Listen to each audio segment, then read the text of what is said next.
وقال سيدنا رسول الله صلى الله عليه وسلم: إن الله تعالى بعثني رحمة للعالمين وهدى للعالمين، وأمرني ربي عز وجل بمحك المعازف والمزامير والأوثان والسلب والأمر الجاهلية، أو كما قال النبي عليه الصلاة والسلام. اللهم صل على محمد النبي الأمي وعلى آله وسلم تسليما. दुनिया से तमाम जुल्मों से तुमने मिटाया, दुनिया से तमाम कुफ्र शिर्क तुमने मिटाया, असनाम से काबा को दिफा कीजा बनाया, असनाम से काबा को दिफा कीजा बनाया। कौनाइन के मुख्तार खुदा तुमको बनाया, कौनाइन के मुख्तार खुदा तुमको बनाया, उम्मत का निगहबान खुदा तुमको बनाया, उम्मत का निगहबान खुदा तुमको बनाया। ऐ खासान रसूल वक्त दुआ है, उम्मत पे तेरी आके अजब वक्त पड़ा है, उम्मत पे तेरी आके अजब वक्त पड़ा है। जो दीन बड़ी शानों से निकला था वतन से, परदेश में वो आज बड़ी गुलगुरबा है, परदेश में वो आज बड़ी बुलगुरबा है। ऐ कौम मुसलमान खबरदार खबरदार, ये वक्त न गफलत का है, होशियार हो होशियार, ये वक्त न गफलत का है, होशियार हो होशियार। तो मर्द मुसलमान है, तो मर्द मुसलमान, एक हाथ में कुरान हो, एक हाथ में सुन्नत, एक हाथ में कुरान हो, एक हाथ में सुन्नत। अल्हम्दुलिल्लाह, बांग्लादेश জাতীয় ইমাম সমাজ ফতুল্লাহ থানা শাখা কর্তৃক আয়োজিত ষষ্ঠ বার্ষিকী ইসলামী মহাসম্মেলন, এই মহতি মাহফিলের সম্মানিত সভাপতি হযরতে উলামায়ে কেরাম, বেরাদারানে ইসলাম, পর্দার অন্তরালে অবস্থানরত আমার মা ও বোনেরা, মহান আল্লাহ সুবহানাহু ওয়া তাআলার দরবারে লাখ কোটি শুকরিয়া আদায় করি। আল্লাহ রাব্বুল আলামিন আমাদেরকে হায়াতে বাকি রেখে ঈমানের সাথে প্রতি বৎসরের ন্যায় এই বৎসরও এই মাহফিলের আয়োজন করতে পেরেছি। আল্লাহ তাআলা আমাদের সকলকে এই মাহফিলের সার্বিক সহযোগিতা, বিশেষ করে উপস্থিত হয়ে উলামায়ে কেরামের কোরআন সুন্নাহর আলোকে কথাগুলো শোনার জন্য, অনুধাবন করার জন্য বিশেষভাবে অনুরোধ জানাচ্ছি। আশেপাশে যে সমস্ত ভাইয়েরা দাঁড়িয়ে আছেন, অনুরোধ করব প্যান্ডেলের ভিতরে বসে যাই। বন্ধুগণ, আমি আপনাদের সামনে সূরা লুকমানের 6 নম্বর আয়াতে কারিমা তেলাওয়াত করেছি। আল্লাহ রাব্বুল আলামিন এই আয়াতে কারিমার মধ্যে ইরশাদ করেন: ومن الناس من يشتري لهو الحديث ليضل عن سبيل الله بغير علم। মানুষের মধ্যে এক শ্রেণীর মানুষ এমন আছে যারা মানুষকে আল্লাহর রাস্তা থেকে দূরীভূত করে, মানুষকে পথভ্রষ্ট করার জন্য, মানুষকে আল্লাহর রাস্তা থেকে দূরে সরাবার জন্য তারা চেষ্টা করে অজ্ঞতাবশত ইলম না থাকার কারণে ওয়াত্তাখিদাহা হুজুয়া, এবং তারা ঠাট্টা বিদ্রোহ করে, উলাইকা লাহুম আযাবুম মুহিন, আল্লাহ তাআলা তাদের জন্য বেদনাদায়ক শাস্তির ব্যবস্থা করে রেখেছেন। রাসূল করিম সাল্লাল্লাহু আলাইহি ওয়াসাল্লাম অসংখ্য হাদিস শরীফ থেকে, মিশকাত এবং মুসনাদে আহমদ থেকে একটি হাদিস তেলাওয়াত করেছি। হযরতে উমামা রাদিয়াল্লাহু তাআলা আনহু বলেন, আল্লাহ তাআলা আমাকে দুনিয়ার জন্য, কুল কায়নাতের জন্য রহমত হিসাবে প্রেরণ করেছেন। ও হুদাল লিল আলামিন, দুনিয়াবাসীর জন্য হেদায়েত স্বরূপ আমাকে প্রেরণ করেছেন।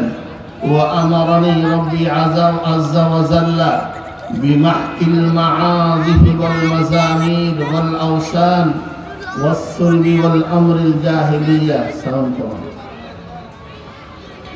আমার প্রভু আমাকে সকল বাদ্যযন্ত্র মুছে ফেলার জন্য, দূরীভূত করার জন্য দুনিয়াতে প্রেরণ করেছেন।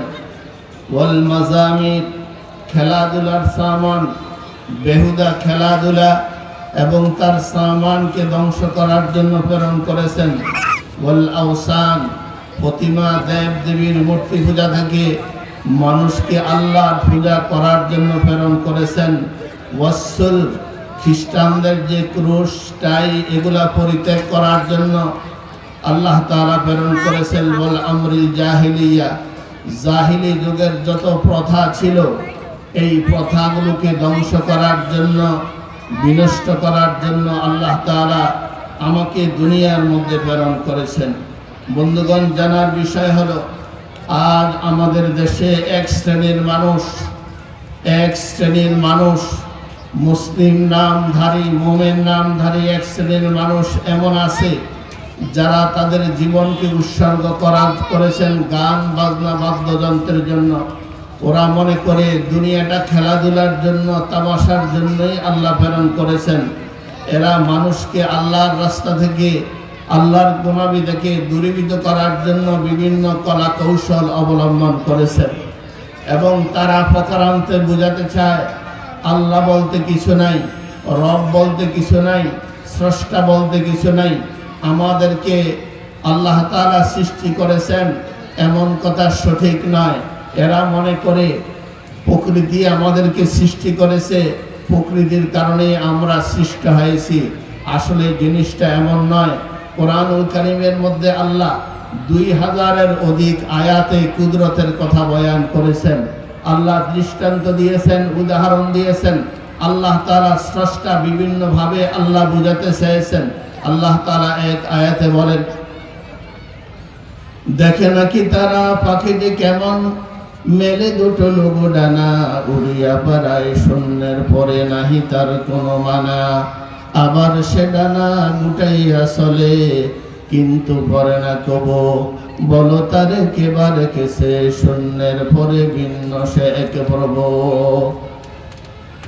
أولم يروا إلى الطير فوقهم صافات ويقبضن ما يمسكهن إلا الرحمن।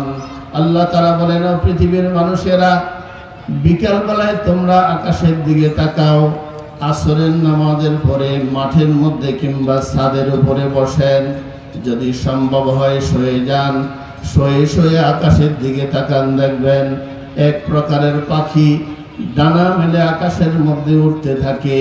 কিছুক্ষণ ডানা মেলে আকাশে ওড়ার পরে ডানাগুলো শরীরের সাথে গুটাইয়া রকেটের মতো চলা শুরু করে দেয়। আল্লাহ তাআলা বলতেছেন, ও দুনিয়ার মানুষেরা, আমি যে রব, আমি যে স্রষ্টা, আমি যে খালেক, একটু বুঝার জন্য চেষ্টা করো, আকাশের দিকে তাকাও। ডানাগুলো যখন পাখি মেলে উড়ে, তখন হয়তো বলতে পারো ডানার কারণে পাখি আকাশের মধ্যে উড়ে, কিন্তু যখন ডানাগুলো শরীরের সাথে মিশাইয়া রকেটের মতো আকাশের মধ্যে উঠতে থাকে, তখন এই পাখিগুলোকে ডানাবিহীন আকাশের মধ্যে কে উড়ায়? বলেন, কে উড়ায়? আল্লাহ সুবহানাহু ওয়া তাআলা। স্বাভাবিক দৃষ্টিতে দেখলে মনে হয় ডানার কারণে আকাশে উড়ে। না না না, আল্লাহ তাআলা উড়াবার যোগ্যতা এদেরকে দিয়েছেন। ডানা থাকলেও উড়ে, ডানা না থাকলেও উড়ে। উড়ার শক্তি দিয়েছেন কে? বলেন, আল্লাহ সুবহানাহু ওয়া তাআলা। ইমাম আহমদ ইবনে হাম্বল রাহমাতুল্লাহি আলাইহি তিনি আল্লাহর পরিচয় দিতে গিয়ে একটা দৃষ্টান্ত দিয়েছেন। তিনি বলেন, হে পৃথিবীর মানুষেরা, ইমাম শাফি রাহমাতুল্লাহি আলাইহি, যে পৃথিবীতে একটা গাছ আছে, নাম হলো তুত গাছ। কি গাছ? তুত গাছ। এই গাছের প্রতিটি পাতার গুণাগুণ আলাদা। এক প্রকারের পাখি আছে, প্রাণী আছে, রেশম পোকা। এই গাছের পাতা খেয়ে হজম করে রেশমি সুতা তার ভিতর থেকে পরিবেশন করে। মধু পাখিরা, মধু মৌমাছিরা এই গাছের পাতা খেয়ে হজম করে মধু তৈরি করে। গরু, বাছুর, বিভিন্ন হাইওয়ান, জানোয়ার এই গাছের পাতা খেলে পরে পায়খানা করে গোবর, যেগুলো আমাদের জন্য কীটনাশক ঔষধের ব্যবস্থা হয়। হরিণ সেই গাছের পাতা খায়, হজম করে, তার মৃগনাভি থেকে আল্লাহ এক ধরনের কস্তুরী তৈরি করে দেন, যা পৃথিবীর মধ্যে শ্রেষ্ঠ সুগন্ধি হিসাবে আমরা জানি। একই গাছের পাতা এক এক ধরনের প্রাণী খেলো, হজম করলো, এক এক ধরনের সৃষ্টি তৈরি হলো, এক এক ধরনের নিয়ামত তৈরি হলো। একটু ভাবার বিষয়, গাছ এক, পাতা এক, বিভিন্ন ধরনের শ্রেণীর প্রাণীরা পান করার পরে হজম করে বের করে দিলে কোনটা মধু হয়, কোনটা রেশম সুতা হয়, কোনটা মৃগনাভি কস্তুরী হয়, কোনটা গোবর হয়। প্রত্যেকটা জিনিস মানব জাতির জন্য নিয়ামত, অসাধারণ, অদ্বিতীয় প্রশংসার দাবি রাখে।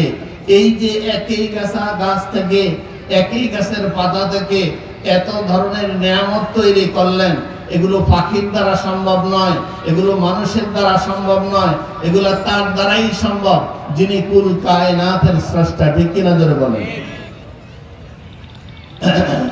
বন্ধুগণ, এইভাবে দৃষ্টান্ত দিলে বহু দৃষ্টান্ত দেওয়া যাবে। ইমাম মুহাম্মদ রাহমাতুল্লাহি আলাইহি, আপনারা জানেন তিনি বড় ইমাম ছিলেন।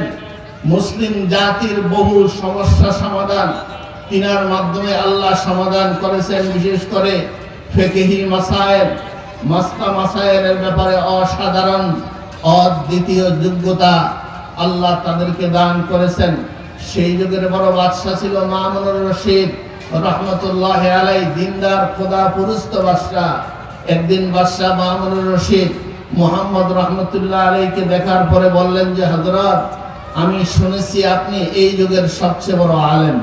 আমি তো দেশের বাদশা, আমিও আল্লাহকে বিশ্বাস করি, আপনিও আল্লাহকে বিশ্বাস করেন, কিন্তু আমি জানতে চাই আল্লাহ বলতে কিছু আছে, এটা সত্য কিনা? সুবহানাল্লাহ।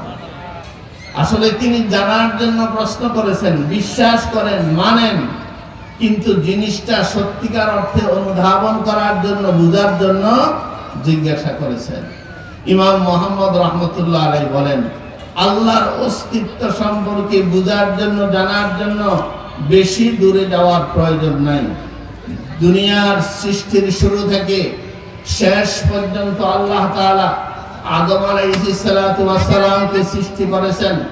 Lakh crore, million, billion, trillion মানুষ দুনিয়ার মধ্যে এসেছে, বর্তমানে আছে, কিয়ামত পর্যন্ত আসবে। একটা মাখলুক, একই ধরনের মাখলুক, মাখলুকের নাম মানুষ, ইনসান। এই মাখলুকের দুই পাও, দুই হাত, এক নাক, দুই কান, এক জবান, মাথা আছে, পাও আছে। প্রতিটি মানুষের এই আকৃতির বস্তুকে আমরা মানুষ বলি। একই স্রষ্টা সৃষ্টি করেছেন, অথচ এক মানুষের চেহারার সাথে আরেক মানুষের চেহারার মিল নাই, এক মানুষের কণ্ঠের সাথে আরেক মানুষের কণ্ঠের মিল নেই, এক মানুষের কানের সাথে আরেক মানুষের কানের মিল নেই, এক মানুষের হাতের সাথে অপর মানুষের হাতের মিল নেই। কোটি কোটি, মিলিয়ন, ট্রিলিয়ন মানুষ, একই সৃষ্টি, একই স্রষ্টা, একজনের সাথে আরেকজনের মিল নেই। যদিও মিল থাকে কানের, যদিও মিল থাকে হাতের, যদিও মিল থাকে কিছু চেহারা, কিন্তু আঙ্গুলের ছাপের কোনো মিল নেই। আজকের যুগের বিজ্ঞানীরা প্রমাণ করেছে সব দিক দিয়ে মিল হলেও হাতের ছাপের মধ্যে কোনো ধরনের মিল নেই। বৃদ্ধাঙ্গুলের টিপির এক একজনের এক এক রকমের, এক এক জনের এক এক ধরনের। এই যে ভিন্নতা, একই স্রষ্টা সৃষ্টি করলেন মানুষ, এই একই ধরনের মানুষের মধ্যে এত ভিন্নতা যিনি করতে পারেন, রাখতে পারেন, তিনিই হচ্ছেন আমাদের স্রষ্টা। ঠিক কিনা ধরে বলেন? এই ঈমান, এই বিশ্বাস আমাদেরকে অনুধাবন করতে হবে, আমাদেরকে পূজা করতে হবে এই বিশ্বাসের, পূজা করতে হবে, গোলামি করতে হবে এই আল্লাহ। তিনি হচ্ছেন আল্লাহ সুবহানাহু ওয়া তাআলা। বন্ধুগণ, এই আল্লাহ থেকে মানুষকে দূরে সরাবার জন্য এক শ্রেণীর মানুষ, বিশেষ করে বর্তমান যুগে বাউল সম্প্রদায়, বলেন কোন সম্প্রদায়? বাউল সম্প্রদায় মানুষকে তারা মারেফতের নামে মানুষকে তারা বিভ্রান্ত করে, মারেফতের নামে গান গেয়ে মানুষের ঈমান নষ্ট করে, মারেফতের নামে যুক্তি দিয়ে মানুষের ঈমান নষ্ট করে, মারেফতের নামে গল্প বানিয়ে মানুষকে ঈমান থেকে বিচ্যুতি ঘটায়। আল্লাহ তাআলা বলেন, ১৫০০ বছর আগে বলেছেন, এই ধরনের কিছু মানুষ দুনিয়ার মধ্যে থাকবে, তারা মানুষকে আল্লাহ থেকে দূরে সরাবার জন্য বিভিন্ন গল্প, বিভিন্ন কিচ্ছা কাহিনী, বিভিন্ন কবিতা, বিভিন্ন প্রবন্ধ, বিভিন্ন গান তারা তৈরি করবে। মানুষ যদি বিশ্বাস করে, মানুষ যদি স্বীকার করে, বলনেওয়ালা যেমন বেঈমান হয়, শুননেওয়ালা এবং যারা গাইবে তারাও কি হবে? বেঈমান। সূরা লুকমানের ৬ নম্বর আয়াতে কারিমার একটা বিশেষ প্রেক্ষাপট আছে। মক্কা শরীফের মুশরিক, নাম ছিল তার নজর ইবনে হারিস। সে ছিল মক্কার বিশিষ্ট একজন ব্যবসায়ী, সফল ব্যবসায়ীদের মধ্যে একজন, কিন্তু সে ছিল মুশরিক। আল্লাহকে বিশ্বাস করতেন একজন নয়, একাধিক, ৩৩ কোটি দেব দেবতা সে বিশ্বাস করত। এই মুশরিক নজর ইবনে হারিস যখন দেখলেন নবী মুহাম্মদুর রাসূলুল্লাহ সাল্লাল্লাহু আলাইহি ওয়াসাল্লামের দাওয়াত শুনে, তাকে দেখে, তার কথা শোনার পরে মানুষ আস্তে আস্তে মুসলমান হওয়া শুরু করলো। বাপ মুসলমান হলো, ছেলে হয় নাই, ছেলে মুসলমান হলো, বাপ হয় নাই, মেয়ে মুসলমান হলো, মা হয় নাই। প্রতিটি ঘরে, প্রতিটি এলাকায়, প্রতিটি রন্ধ্রে রন্ধ্রে মুসলমানের ঈমানের সুবাতাস, মুসলমানের ঈমানের সুগন্ধ বইতে শুরু করলো। অবস্থা দৃষ্টে তারা দেখলো, রাতের অন্ধকারে যারা কাফের, যারা মুশরিক, এদের মধ্যে যারা লিডার, নেতা, এরাও গোপনে গোপনে রাতের অন্ধকারে আল্লাহর রাসূলের হুজরা মোবারকের পাশে দাঁড়িয়ে আল্লাহর রাসূলের কেরাত শ্রবণ করার জন্য পাগল হয়ে যায়। সাধারণ মানুষ কোরআন শুনে। আল্লাহ তাআলা আমাদেরকে দ্বীন বুঝার, দ্বীনের উপরে অটল থাকার তৌফিক দান করুন, আমিন। ওয়া আখিরু দাওয়ানা আলহামদুলিল্লাহি রাব্বিল আলামিন। আলহামদুলিল্লাহ। সম্মানিত উপস্থিতি, আমরা খুব মূল্যবান নসিহত শুনতেছিলাম। জাতীয় ইউনিয়ন সমাজ বাংলাদেশ ফতুল্লাহ থানা শাখা সম্মানিত সিনিয়র সহসভাপতি জনাব রফিকুল ইসলাম মাদানী দামাত বারাকাতুহুল আলিয়া জবানী। সম্মানিত উপস্থিতি, এই পর্যায়ে আমাদের সামনে গুরুত্বপূর্ণ নসিহত পেশ করবেন জাতীয় ইমাম সমাজ বাংলাদেশ ফতুল্লাহ থানা শাখার সম্মানিত সভাপতি, বিশিষ্ট আলেম দ্বীন জনাব হযরত মাওলানা মুফতি নজরুল ইসলাম কাসিমি দামাত বারাকাতুহুল আলিয়া। জনাব হযরত মাওলানা মুফতি নজরুল ইসলাম কাসিমি দামাত বারাকাতুহুল আলিয়া হযরতকে তার আলোচনা রাখার জন্য সবিনয় অনুরোধ করছি। আসসালামু আলাইকুম ওয়া রাহমাতুল্লাহি ওয়া বারাকাতুহু। আলহামদুলিল্লাহ, আলহামদুলিল্লাহি ওয়াহদাহু ওয়াসসালাতু ওয়াসসালামু আলা মান লা নাবিয়্যা বা'দাহু ওয়া আলা আলিহি ওয়া আসহাবিহি ওয়া বারাকা ওয়া সাল্লামা তাসলিমান কাসীরান কাসীরা।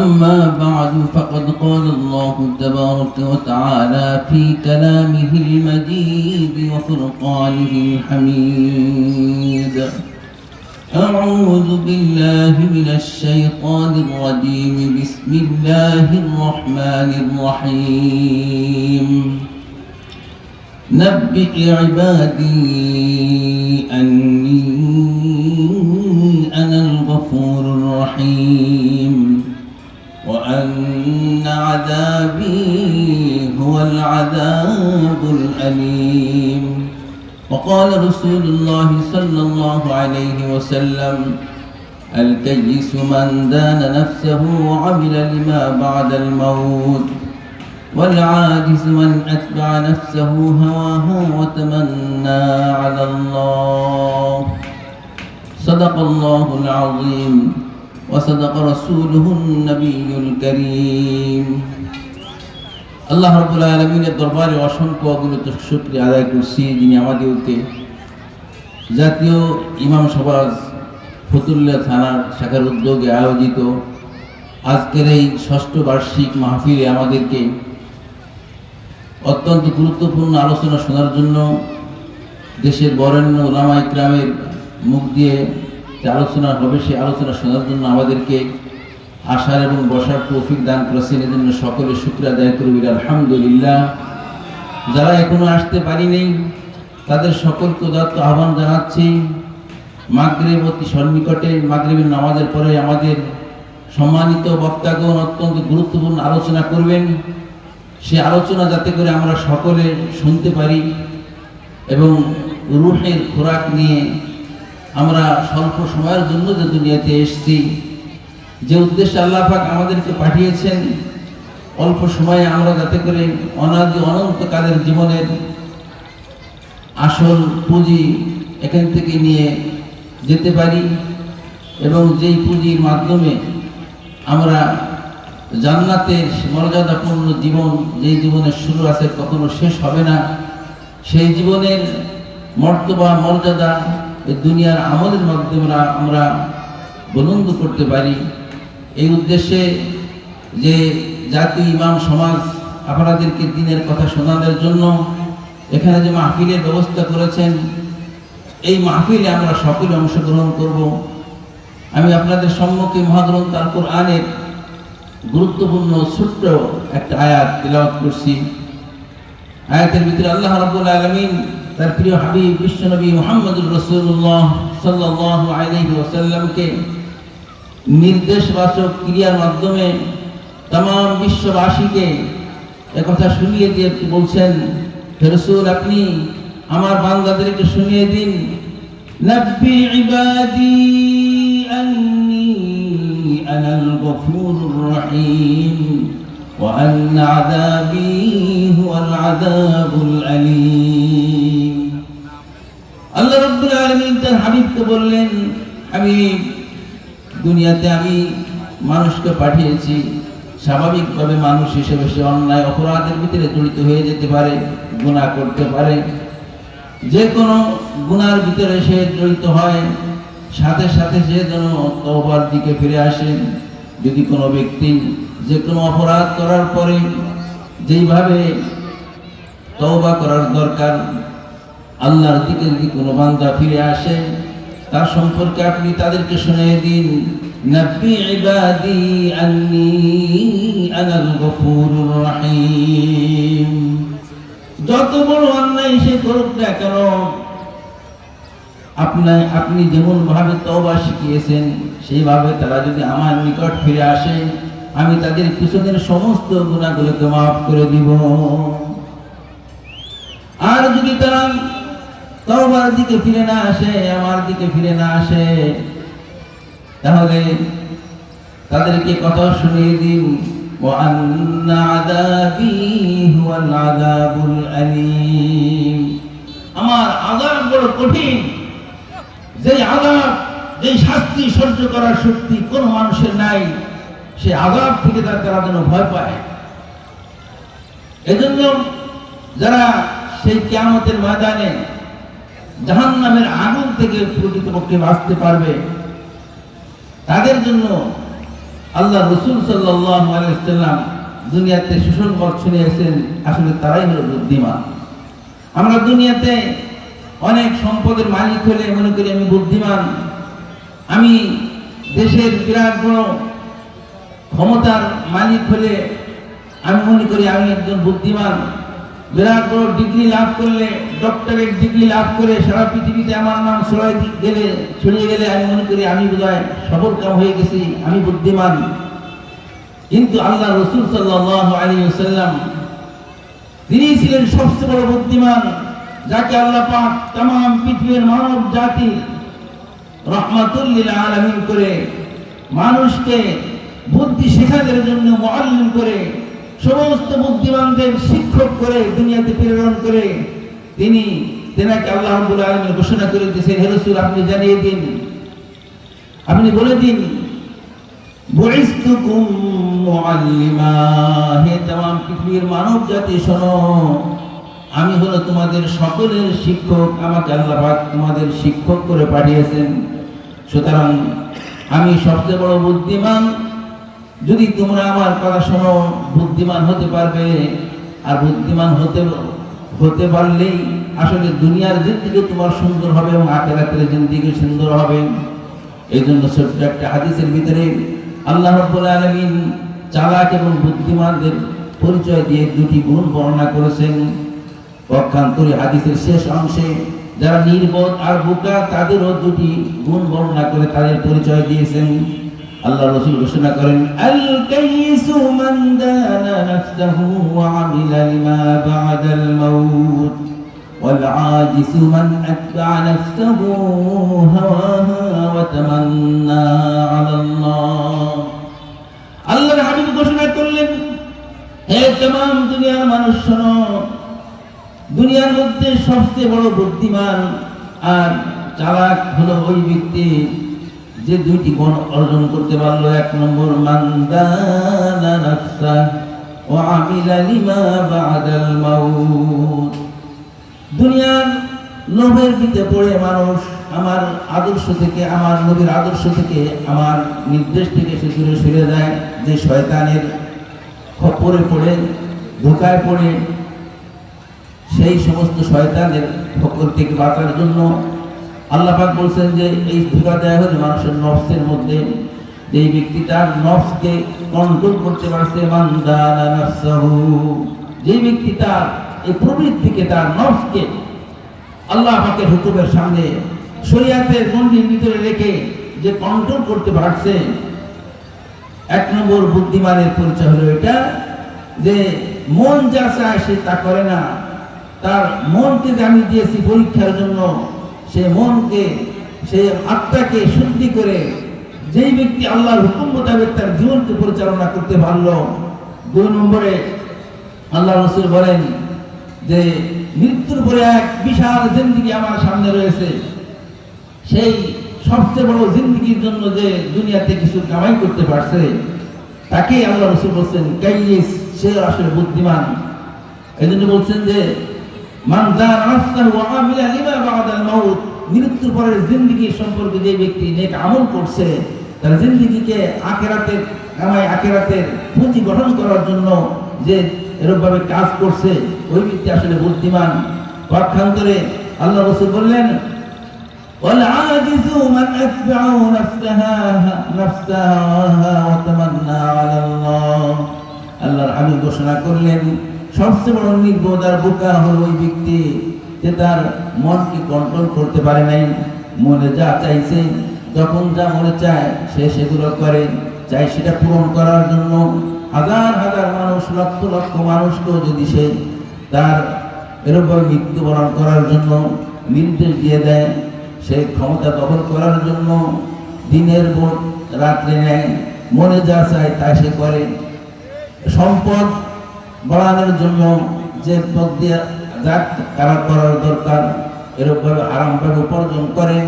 মনকে, মনের চাহিদা মেটানোর জন্য যে আল্লাহর হুকুমের ধার ধারে না, রাসূলের আদর্শ ধার ধারে না, এরকমভাবে কাজ করতে করে। আল্লাহ রাসূল বলেন, আসলে সে তো মনে করে আমি বুদ্ধিমান, আমি কোটিপতি মালিক হয়ে গেছি, আমি এরকমভাবে 5 বছর 10 বছর 15 বছর 20 বছর ক্ষমতার মসনদে বসে আমি বড় বুদ্ধিমান। আল্লাহ রাসূল বলেন, এর চেয়ে গাধা, এর চেয়ে আর নির্বোধ আর কেউ হতে পারে না। আল্লাহ রাসূল বললেন, যারা মনের পিছনে চলে, মনের খুশির জন্য, নিজের দলকে খুশি করার জন্য, নিজেকে খুশি করার জন্য, নিজের আসল ইচ্ছা আকাঙ্ক্ষা পূরণ করার জন্য আল্লাহর হুকুমের ধার ধরে না, যেভাবে দরকার সেভাবে চলতে থাকে, সে তো মনে করে আমি বোধহয় বুদ্ধিমান। আল্লাহ রাসূল বলেন এর চেয়ে নির্বোধ, এর চেয়ে গাধা আর এর চেয়ে অপকর্ম নিষ্কর্ম আর কেউ হইতেই পারে না। এই জন্য আল্লাহ রাসূল বলেছেন ওয়াল আজিজ, আসলে সে হলো নির্বোধ, বোকা, সে হলো অক্ষম। সে মনে করে আমি শক্তিশালী, কিন্তু আল্লাহ পাক বলেন যে আসলে সে আজিজ শব্দের অর্থ হলো অক্ষম, নির্বোধ, বোকা। যে মান আতবা নাফসাহু হাওয়াহা, যে তার হাওয়া অর্থাৎ মনের প্রবৃত্তির কারণে, প্রবৃত্তি যাক বলে, মন যেদিকে চায় সেদিকে দৌড় মারে, সেই কথা সেটা বাস্তবায়ন করার জন্য যা করার দরকার সব কিছু করে। 2 নম্বরে তার আরেকটা বদগুণ হলো সে আশা করে ওয়াতামান্না আলাল্লাহ, যে সেই দিকে এসে আমি মরার আগে তওবা তিল্লা করে ভালো হয়ে যাব, এমন কিছু করব, মাদ্রাসা দান করলাম, দুনিয়াতে এমন কিছু এরকমভাবে জিনিস করে গেলাম যেটা মানুষ আমাকে স্মরণ করবে, আর এই ওসিলায় আমি মাপ পেয়ে যাব। আল্লাহ রাসূল বলেন যে এটা নির্বোধ আর বোকা ছাড়া কিছুই নয়। এজন্য আমাদের সকলকে আল্লাহ রাব্বুল আলামিন তার কালামে পাকের মধ্যে তার প্রিয় হাবিবের মাধ্যমে যে কথা শুনিয়ে দিলেন, নাব্বি ইবাদি আন্নী আনাল গফুরুর রহিম। আমি যদিও যে কোনো মুহূর্তে অন্যায় করতে পারি, আর মানুষ স্বাভাবিকভাবে সে ভুল করে, অন্যায় করে, কিন্তু সাথে সাথে সে যেন তওবা করে, এরকমভাবে আল্লাহর রাস্তায় চলার জন্য চেষ্টা করে, এরকমভাবে 5 ওয়াক্ত নামাজ, 1 ওয়াক্ত নামাজ পড়ার পর আর একটা নামাজের মাঝখানে অপরাধ করে আবার নামাজের ভিতরে এসে সে আল্লাহর কাছে কান্নাকাটি করে, সে যখন তওবা করে আল্লাহ পাক তার পিছনে গুনাহ মাফ করে দেন, এবং সে আসলে বুদ্ধিমান হতে পারে, সেই মৃত্যুর পরে জিন্দেগির জন্য সে কামাই করতে পারে। আল্লাহ পাক আমাদের সকলকে জাতীয় ইমাম সমাজের মাধ্যমে, এদের উদ্দেশ্য হলো এটা, প্রত্যেক মানুষ আখিরাতের জিন্দেগি যাতে সুন্দর হয়ে যায়, দুনিয়ার জিন্দেগিও সুন্দর হয়ে যায়, এই কাজ যে জাতীয় ইমাম সমাজ করে, এর সাথে সম্পৃক্ত থেকে আমরা সদা সর্বদা আমাদের ব্যক্তিগত জীবনে, পারিবারিক জীবনে, সামাজিক জীবনে, রাষ্ট্রীয় জীবনে, আন্তর্জাতিক জীবনে, সমস্ত জায়গায় জাতীয় ইমাম সাহেব, ইমামদের যে ফর্মুলা আছে, রাসূল কারীম সাল্লাল্লাহু আলাইহি ওয়াসাল্লাম যে ফর্মুলা দিয়েছে, সেই ফর্মুলা অনুযায়ী আমার ব্যক্তি জীবন, আমার পারিবারিক জীবন, আমার সামাজিক জীবন, আমার রাষ্ট্রীয় জীবন, আমার আন্তর্জাতিক জীবন আমরা সাজাতে পারি, সেভাবে চলতে পারি। আল্লাহ পাক আমাদের সকলকে তৌফিক দান করেন। ওয়া আখিরু দাওয়ানা আনিল হামদুলিল্লাহি রাব্বিল আলামিন। আসসালামু আলাইকুম ওয়া রাহমাতুল্লাহি ওয়া বারাকাতুহু। আলহামদুলিল্লাহ। সম্মানিত উপস্থিতি,